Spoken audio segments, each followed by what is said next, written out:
Shalom everyone, this is Shamir.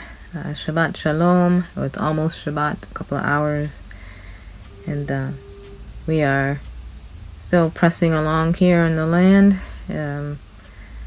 Many challenges, but trust that God will see us through and that He will have His way, and praying that the land will be reclaimed for Him. In an article in this morning's newspaper, or I don't know if I saw it on an Israeli post, but the soldiers said that the prayers that are being sent up, they feel them and they see the difference, and lives have been saved, so they say keep praying. So we can all continue to agree together for those who are sacrificing their lives for this nation. God would keep them and they would return home to their families. So we're going to cover two verses today, verse 7 and 8, and our parashat this week, Chaye Sarah. So, Yahweh Elohei Hashemayim Asher Lekachani, so Yahweh of the heavens who took me, Mebeit Avi Ume'eretz Mulati, from my father's house and from the land of my birth, Va'asher Nishbali, who spoke to me, Va'asher Diberli, Va'asher Nishbali, so who spoke to me and who swore to me, Lemor, saying, Lezar Acha eten et haaretz hazot, to your descendants I will give this land. Hu yishlach malacho lefanecha, he will send his messenger before you. Velachachta isha livni misham, and you will take a wife for my son from there.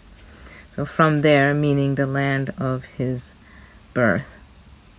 So Abraham is recalling his journey of faith from Genesis 12:1. Go from your country and your land, and he went out in faith with the promise that God had given him. So he's re-quoting this because this is now going to be passed on by faith to his son. This promise of the possession of his seed's possession of the land is actually restated in Genesis 24:60. Vayirash zar'ech et sha'an sone'av, and your descendants will possess the gate of the one hating him or his enemy. So this is part of the oath from Genesis 12:7, and we see a repeat just before Rebecca is to become the wife of Yitzchak. So with this faith, Abraham declares his faith that God will provide for a spouse for Yitzchak. For more passages on God sending his messengers, or showing his concern for Abraham and his family by sending messengers, you can look at Genesis 19:1, 16:7 through 13, and 15, 22:11 and 21:17, and then the phrase Ulish Yishlach Malacho Lefanecha, we can see that phrase also appearing in Shemot or Exodus 23:20, 32, 34, and 33:2.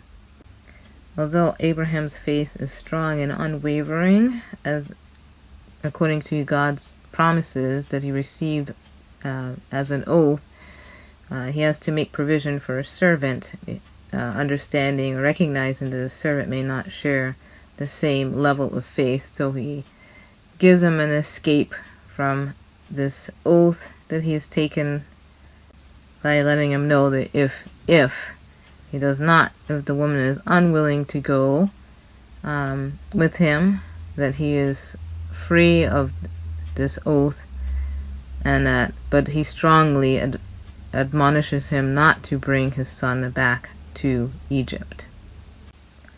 Lastly, there is a parallel that is drawn between Rebecca, and Abraham, including that they share two continents, Resh and Bet, in the names, and that's connected to Barach, blessing to bless, and she too has left her land and family to go to a land that is unknown. Her response is also similar to Abraham, where she is asked if she will go, and she said, "I will go." Abraham was told to go. In the next passage we read that he left. He left his homeland and by faith and journeyed to a place unknown. That concludes our 2 verses. Thank you for listening, and I pray that you have a peaceful and restful Shabbat.